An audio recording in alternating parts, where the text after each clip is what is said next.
Good morning, afternoon, or evening, whatever time you are listening to this or watching this. All Things Healing podcast and video. I wanted everybody to hear this message this morning. I wanted everybody to hear this, my lessons. So I want you to hear my lesson. And in the lesson could be a message, right? So my weekly lessons, I like to share my weekly lessons on Mondays, and I just want to share my lessons from what I learned last week. And I did a big scary thing yesterday, and it wasn't big and it wasn't scary. It was just the next thing to do, right? Whenever we're doing something new, it can seem big or scary because we have never done it before. And so I spoke at my church on yesterday, and when I tell you, I don't know who that was standing up there. It's like I tapped into the power within, and I just spoke. I wasn't nervous. I wasn't scared. I was confident. I was brave. Oh my goodness, it was such a great experience. And I feel like this is my lane. I feel like speaking, I know that this is my lane. I know. Okay. I may have been unsure before, but yesterday, I'm so sure. I'm 100%, 1000% sure. So let me get into my lessons. I just want to share that because I am still just feeling all of the things from that experience.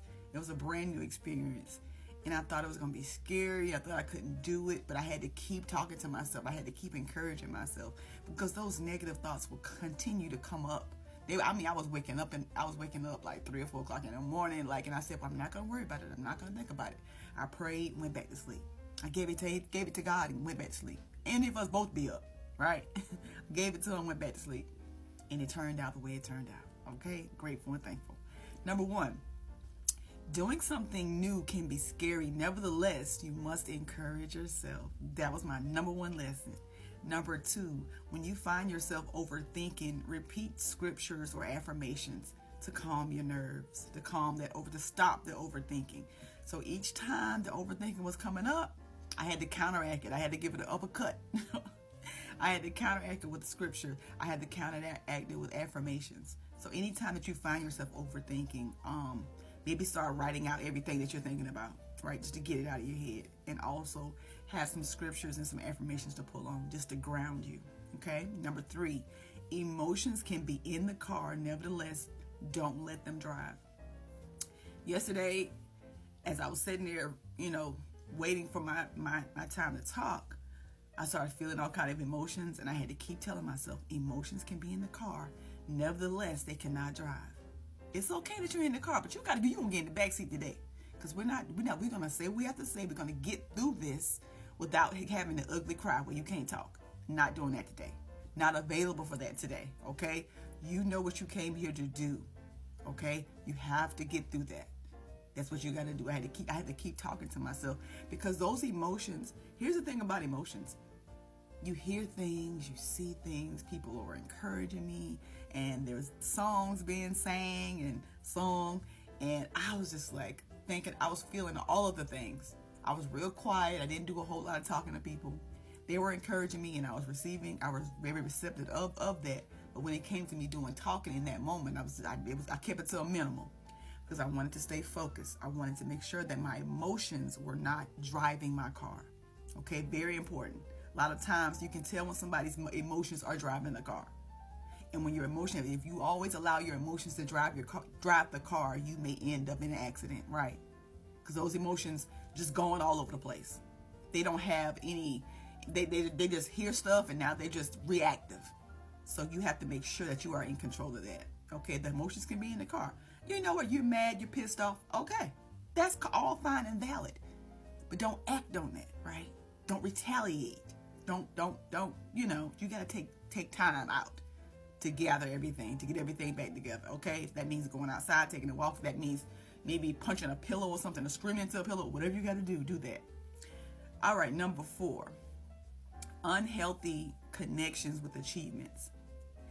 I was listening to a sermon yesterday after I got home, and he was talking about spiritual, I think it was spiritual fever. Was it spiritual fevers? He was talking about, so he used the analogy of when you have a fever, it's your body temperature elevates in order to fight off different things that's going on within your body.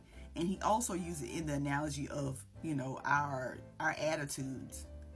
And he talked about something that really struck a chord in me, because I had an unhealthy connections with achievements. I was chasing after accomplishments because I wanted to be celebrated, right? And when he said that, I said, oh yeah, I had some of that. I had unhealthy connections with achievements, trying to chase the next best thing because I wanted to be celebrated. I wanted to have that certificate on the wall. I wanted to have that diploma. I wanted to have whatever that thing was, right? I was chasing that. And I had an unhealthy connection to that. And once I began to realize that, it's like, yeah, I don't even want that. Like, why am I doing that? I don't even want to do that anymore. That stresses me out. I don't want that. I don't want that. Why am I chasing after that? You know why? Because I had an unhealthy connection with achievements. All right. And then, I don't know what number this is. Maybe number 5, 6. I don't know. I am a public speaker. I can do it. I've done it. And I have the evidence. Oh my goodness, that feels so good to say. I am a public speaker. I can do this. And I want to get in front a lot more. I want to, I got to see what it looks like. I got to figure out what it looks like for me to position myself to be able to speak more in public. Because I want to do more of that. That right there, when I say that right there is my jam, that's my jam. So I want to be able to position myself where I can be able to speak more, go to different places, maybe schools, maybe online on people's platforms, things like that. So I want to position myself to do that, to do more of that. That's my lesson. I got to get myself out there like that, to be able to increase my skills and my ability and my confidence, to be honest, right? Okay, so last but not least, tap in the power within, and you can do exceedingly and abundantly great things.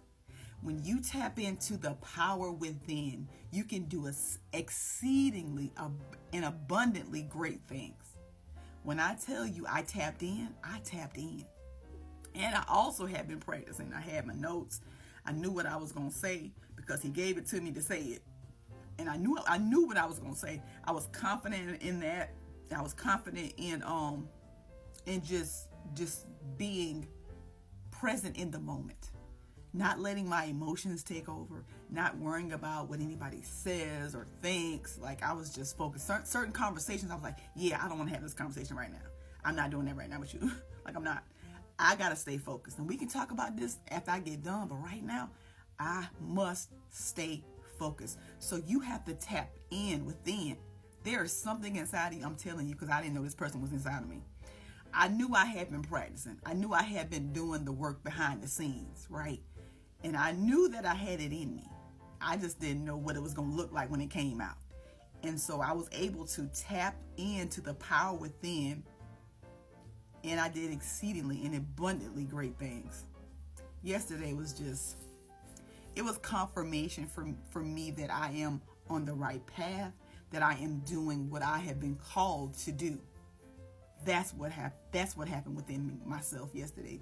Me doing that provided the evidence, provided the confidence and the assurance that I can and I will continue to speak publicly. And I'm just excited about it. I wanted to share that with y'all today because these lessons here, this week here, last week was like, I don't know. And I was just so doubtful. And I had to really, really talk to myself. I had to encourage myself. And as I'm encouraging myself, other people began to encourage me. And it just really just put that icing on the cake. And so once I stood up there, I was look at here. I was there. I did that. I'm just so proud of myself. I am so proud of myself. You will be so proud of yourself when you do that thing that you think you can't do. Because you can do it. You can do all things through Christ who strengthens you. I'm telling you, you can do not some, not a little bit. You can do all things. Believe it. Believe it. I am the evidence. I've seen it. I have experienced it. And I will continue to show up. I will continue to speak. Because people get rewarded publicly for what they do privately. People get rewarded publicly for what they do privately. Continue to do your work. Continue to show up. And watch the outcome. That's all I got, y'all.